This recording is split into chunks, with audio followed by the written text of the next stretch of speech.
Bienvenue à cette dévotion matinale. Alors que nous plongeons dans la richesse de la parole de Dieu, nous vous invitons à considérer de soutenir cette émission.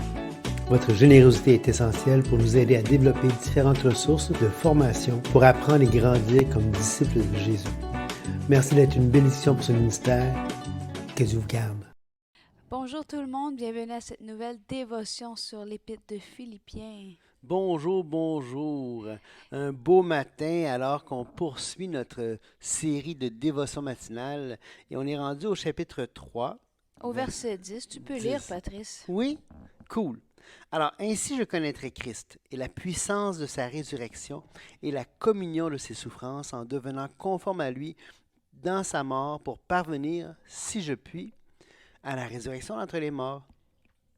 Si ce n'est pas que j'ai déjà remporté le prix ou que j'ai déjà atteint la perfection, mais je cours pour tâcher de le saisir, puisque moi aussi j'ai été saisi par Jésus-Christ. C'est quelque chose, ces trois versets-là.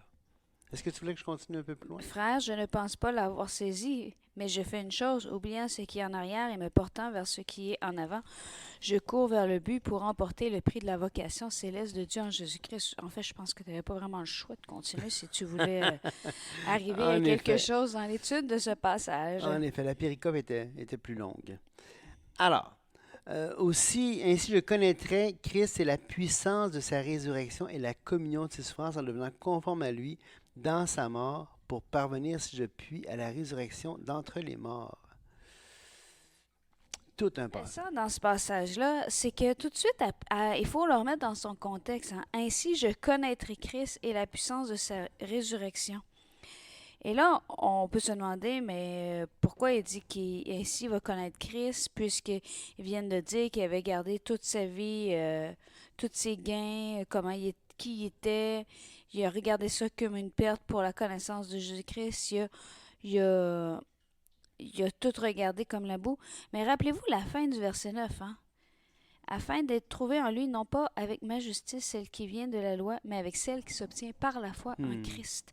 La justice qui vient de Dieu par la foi. Donc il dit, c'est comme s'il est en train de dire, là, c'est parce que j'ai placé ma foi en Christ que je connaîtrai Christ. Oui. Et la puissance de sa résurrection.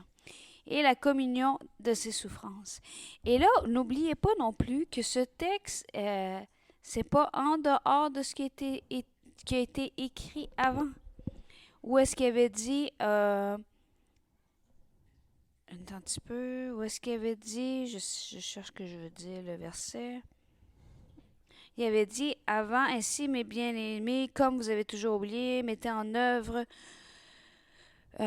votre salut avec crainte et tremblement, non seulement comme en ma présence, mais bien plus en maintenant que je suis absent, car c'est Dieu qui produit en vous le vouloir et le faire selon son bon plaisir.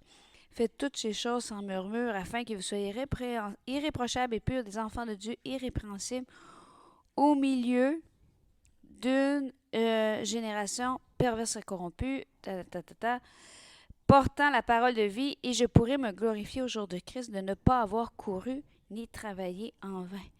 Donc, il revient au fait qu'il parlait dans le Philippiens 2,16 du fait de courir. Que lui aussi courait. Il ne courait pas en vain. Et là, il revient avec cette idée de course. Et il ramène le fait que sa course à lui n'est pas finie non plus. Exactement. Et ce qui est intéressant quand il dit « si je puis à la résurrection des morts », est-ce que ça signifie que Paul aurait un doute ici tant qu'au fait qu'il va ressusciter des morts? Non, je pense pas. D'ailleurs, je suis en train de regarder un érudit grec qui disait que l'expression grecque, c'est une expression d'humilité, pas de doute. Fait que c'est comme si Darby va dire, si en quelque manière que ce soit, je puis parvenir à la résurrection d'entre les morts. Ça veut dire, c'est comme son but, son désir, tu sais, puis il exprime son humilité en disant, c'est pas comme tu disais, c'est pas à cause de ce que j'ai fait qu'il va parvenir à ça. Mais à cause de Christ. Oui, exactement. À cause de sa puissance et sa résurrection. Ouais. Tu vois, moi, j'ai toujours compris comme si je puis à la résurrection d'entre les morts, comme d'un coup que le Seigneur reviendrait avant, tu sais. Ah, ça c'est intéressant. Ça c'est beau. Mais bon, c'est ma façon de le comprendre. Mais oui, c'est beau. Et là, ce qui est intéressant, c'est la course. Il dit, ce n'est pas que j'ai déjà remporté le prix ou que j'ai déjà atteint la perfection, mais je cours pour tâcher de le saisir, puisque moi aussi j'ai été saisi par Jésus-Christ. Donc ici, il n'y a pas une question de mise en doute de Paul quant à son salut. Non. C'est pas le prix dont il parle, ce n'est pas le fait d'être sauvé en Christ, parce qu'il a déjà dit que j'ai été trouvé en lui, avec la justice qui vient de Dieu par la foi, et on se rappelle que ça avait été établi. euh, Ben, au chapitre 1, quand il dit, là, je suis pressé des deux côtés, je désire m'en aller et d'être avec Christ, ce qui est de beaucoup le meilleur. Fait qu'il était même pas, il doutait aucunement que mourir, c'était pour lui d'être avec Christ. c'est comme s'il revient avec l'idée qu'il a dit au départ, qui est, comme je vous ai dit tantôt, au chapitre 2, qui avait encouragé les Philippiens à marcher d'une manière digne du Seigneur, Ouais. à faire tous leurs efforts pour paraître irrépréhensibles. Non pas paraître en apparence, mais Mm. apparaître, devrais-je dire pour que ce soit plus Oui. clair, irréprochable et pur. Et là, il va dire, vraiment, c'est intéressant, j'ai pas déjà atteint la perfection. Et là, n'oubliez pas qu'on l'a déjà vu, si je me souviens bien, dans... peut-être dans Colossiens, que lorsqu'il parle de perfection, souvent, là, Patrice, faudrait que tu vérifies qu'est-ce qu'il y en est dans le grec, mais ça parle plutôt de quelque chose d'entier, de mature, Oui, habituellement, c'est ça. et non pas de parfait sans faute, mais une perfection qui est Ouais. Téléo, c'est ça. C'est complet, complet accompli. à maturité. Donc, C'est c'est ça. arrivé à maturité. C'est pas que j'ai déjà atteint la maturité, Comme la pleine maturité, si on peut dire. mais je cours pour tâcher de le saisir. De saisir quoi? Mais c'est Christ. Qui est le prix?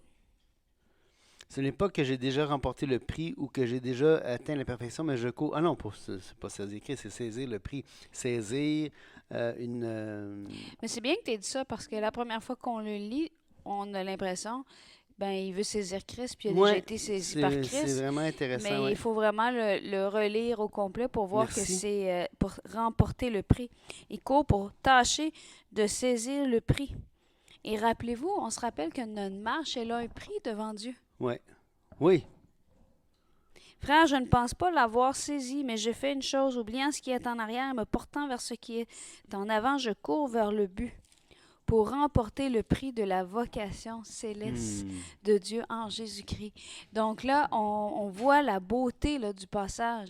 Je ne cours pas pour le salut, je cours pour remporter le prix qui est attaché au fait de se Oui. consacrer à Dieu une fois sauvé. C'est important c'est bon, c'est un bon point. Je suis content d'avoir pas tombé dans dans le piège de la langue. Parce que si tu portes pas attention, effectivement, tu mélanges dans les pronoms. C'est intéressant parce qu'il faut toujours se rappeler dans notre réflexion théologique, dans notre réflexion sur le texte sur la Bible. euh, le salut, ça se gagne pas, ça se mérite pas. C'est pas un prix à remporter, le salut. Le salut, c'est gratuit, le salut. Qu'est-ce qui est un prix? Mais on le voit à plusieurs reprises. Paul va parler qu'il va courir pour la récompense, je pense que c'est dans 1 Corinthiens. Euh, on voit ça à plusieurs reprises que Paul compare la marche chrétienne en tant que sauvé avec les compétitions, avec des jeux sportifs. Et ce Hein? qui est intéressant, c'est que ça me rappelle qu'on a lu au 2,16, là, que quand il a dit ne pas avoir couru en vain ni travaillé en vain, il parlait du fait que les Philippiens remportent, eux, leur course, Oui, à quelque part. oui, exactement. Donc, c'est pas une course compétitive. C'est une course que chacun a un prix attaché à sa course selon comment il va décider de consacrer sa vie et les décisions qu'il prend à chaque jour. Oui, Ça, c'est beau quand même. Et même si chacun a un prix relié à sa course, Paul voit une victoire dans le fait que ceux qui l'entourent atteignent oui, oui. la fin de la course. Ben oui, c'est ça. Oui. Parce qu'on part à la course déjà vainqueur. Parce que Christ, comme Paul va dire ici, Christ nous a saisis. On a placé notre confiance en Jésus-Christ seul pour la vie éternelle. Une fois que c'est fait, eh bien, Jean 10, 28, le Père nous saisit, le Fils nous saisit. Personne ne peut nous dérober de la main du Père. Personne ne peut nous dérober de la main du Fils. Alors, ils nous ont saisis. Donc, ça, c'est fait au moment du salut, une fois pour toutes. Mais là, ici, c'est pas de ça qu'il parle. C'est pas du fait que Dieu les a saisis une fois pour toutes. Il parle de la marche. Il parle de la course chrétienne. Et d'ailleurs, si on continue, nous tous donc qui sommes des hommes faits. Et l'expression des hommes faits, ça veut dire des hommes matures, des hommes qui ont passé le stade du petit lait de la foi chrétienne, on pourrait dire les ABC de la foi chrétienne, et sont rendus vraiment à marcher, à se consacrer à Dieu dans leur marche. Ça dit, nous tous donc qui sommes des hommes faits, ayons cette même pensée. Et si vous êtes en quelque point d'un autre avis, Dieu vous éclairera aussi là-dessus. Seulement au point où nous sommes parvenus, marchons d'un même pas. Ça veut dire, ça se peut qu'il y ait des divergences d'opinion. Puis là, tu as l'apôtre qui parle, fait qu'il il est fort à parier que c'est lui qui a raison. Mais, il y a fortes chances. Mais s'il y en a, de toute façon, Paul dit, écoute, marchons d'un même pas. On est comme une armée, rappelons-nous le contexte de la citoyenneté romaine importante pour les Philippiens, cette idée chez les Romains de l'ordre. Alors, il rappelle ça, il rappelle cette importance, des valeurs importantes chez les Philippiens. T'sais. Et là, il y a comme un contraste. Il parlait de course, puis là, il dit, marchons d'un même pas. Ça veut dire, dans notre course, n'oublions pas ceux qui sont autour de nous. Oui, exactement. Exactement. Donc, c'est quand même vraiment beau, là. Oui. Et on voit aussi que le but, c'est pas que un arrive avant l'autre ou un arrive au détriment de l'autre. Et c'est intéressant parce qu'on l'avait vu avec Paul qui avait commencé aux Philippiens en disant « Ceux-là sont animés d'un esprit de dispute, annoncent Christ dans des intentions qui ne sont pas pures avec la pensée de me susciter quelle affliction dans mes liens. » Et il avait dit ensuite, de toute manière, que ce soit pour l'apparence, que ce soit sincèrement, Christ n'est pas moins annoncé. Je m'en réjouis et je m'en réjouirai encore. Et à ce moment-là, on avait parlé ensemble que la façon dont on décide d'agir doit être indépendante de comment les autres agissent envers nous. Ouais. Dans le sens que ce n'est pas si on est en réaction, on va créer le même genre de comportement. Si on réagit à quelqu'un qui a un esprit de dispute, on va nourrir cet esprit de dispute-là puisqu'on va avoir le même genre de comportement à l'égard des autres. Et là, ici, vraiment, il y a quand même... L'Épître aux Philippiens est tout un encouragement. Seulement, conduisez-vous d'une manière digne de l'Évangile de Christ. Comme on avait vu dans Philippiens 1, 27. Donc, on a toute cette arrière-plan quand on arrive au marchand d'un même pas. Donc, il n'est pas en train de parler de quelque chose en dehors du contexte qu'il vient d'écrire aux Philippiens. Il avait aussi dit, ayons les sentiments qui étaient en Christ. Oui, les mêmes dans 2, 5. Ayons en vous les sentiments qui étaient en Jésus-Christ. Que chacun de vous, au lieu de considérer ses propres intérêts, au verset 4, considère aussi ceux des autres. Ne faites rien par esprit de parti ou vaine gloire, mais que l'humilité vous fasse regarder les autres comme étant au-dessus de vous-même. Je suis en train de lire à l'envers le passage, en tout cas. Rendez ma joie parfaite et un même sentiment, un même amour, une même âme et une même pensée. C'est là qu'on voit l'importance pour Paul dans Philippiens. On l'a dit que c'était une lettre qui était intensément personnelle. Hein? Il est vraiment concerné par les interrelations au sein de l'Église de Philippe. Hein? Il est vraiment concerné en disant, écoutez les gars, les filles, là, marchez ensemble. Peut-être qu'il y en a qui n'auront pas la même idée que moi. Là. Dieu va les éclairer.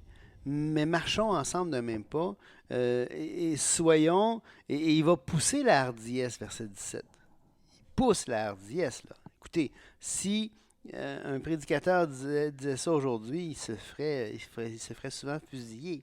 Il dit, soyez tous mes imitateurs, frères, et portez les regards sur ceux qui marchent selon le modèle que vous avez en nous. Ailleurs, il va dire, soyez mes imitateurs, comme je le suis moi-même de Christ dans 1 Corinthiens 10, je pense, à la fin du chapitre. Euh, et donc, il dit, moi, je suis imitateur de Christ, alors vous, soyez mes imitateurs. Mais ici, il dit même pas ça. Il dit simplement, soyez mes imitateurs, puis portez les regards sur ceux qui m'imitent. Hmm. Tu sais? Il est vraiment, il pousse la hardiesse en disant, Et il va faire il fait vraiment le contraste. Car il en est plusieurs qui marchent en ennemi de la croix de Christ. Je vous en ai souvent parlé. Et j'en ai parlé tantôt en rappelant les passages où ce qu'il disait ceux qui ont un esprit de dispute ou qui veulent affliger en parlant de Christ. oui. Et j'en parle maintenant encore en pleurant. Donc ça va chercher vraiment les tripes de Paul. Il n'est pas insensible à ça, là. Leur fin sera la perdition, ils ont pour Dieu leur ventre, ils mettent leur gloire dans ce qui fait leur honte, ils ne pensent qu'aux choses de la terre. Ça, là, moi, là, je veux revenir au verset 18, là. Les derniers mots du verset 18. J'en parle, la dernière proposition du verset 18, j'en parle maintenant encore en pleurant. Alors, ça me fait tellement penser dans Romains 1, là. Dans Romains 1, à la fin du chapitre, quand ça dit, il parle de ceux qui se sont détournés de Dieu, qui ont caché la vérité, qui marchent pas comme il faut, qui se sont embourbés de plus en plus dans le péché, dans une pensée qui s'éloigne de Dieu. Il va dire, étant rempli de toute espèce d'injustice, de méchanceté, de cupidité, de malice, plein d'envie, de meurtre, de querelle, de ruse, de vanité, rapporteur, médisant, impie, arrogant, hautain, fanfaron, et continue, dépourvu d'intelligence, de loyauté, d'affection naturelle et de miséricorde. On voit que Paul n'est pas dépourvu d'affection naturelle, il n'est pas dépourvu de miséricorde. On le voit au début du chapitre 9 de l'Épître aux Hébreux, on le voit ailleurs dans l'Épître aux Hébreux aussi. On voit son cœur pour les gens il pleure pour ces gens-là. Là. Il n'est pas insensible. Il n'est pas insensible. Il n'est pas celui qui, stoïque, dit « Ah, il mérite ce qu'ils ont, puis qu'ils aient tous en enfer. » Non, il est brisé par ça, Paul. Il en pleure. Leur fin sera la perdition. Ils ont pour Dieu leur ventre. Ils mettent leur gloire dans ce qui fait leur honte. Ils ne pensent qu'aux choses de la terre. C'est épouvantable. Hein? Mais nous sommes citoyens des cieux. D'où nous attendons aussi comme sauveur le Seigneur Jésus-Christ, qui transformera le corps de notre humiliation en le rendant semblable au corps de sa gloire, par le pouvoir qu'il a de s'assujettir toutes choses. Et donc là, on a ici quelque chose de très important, hein?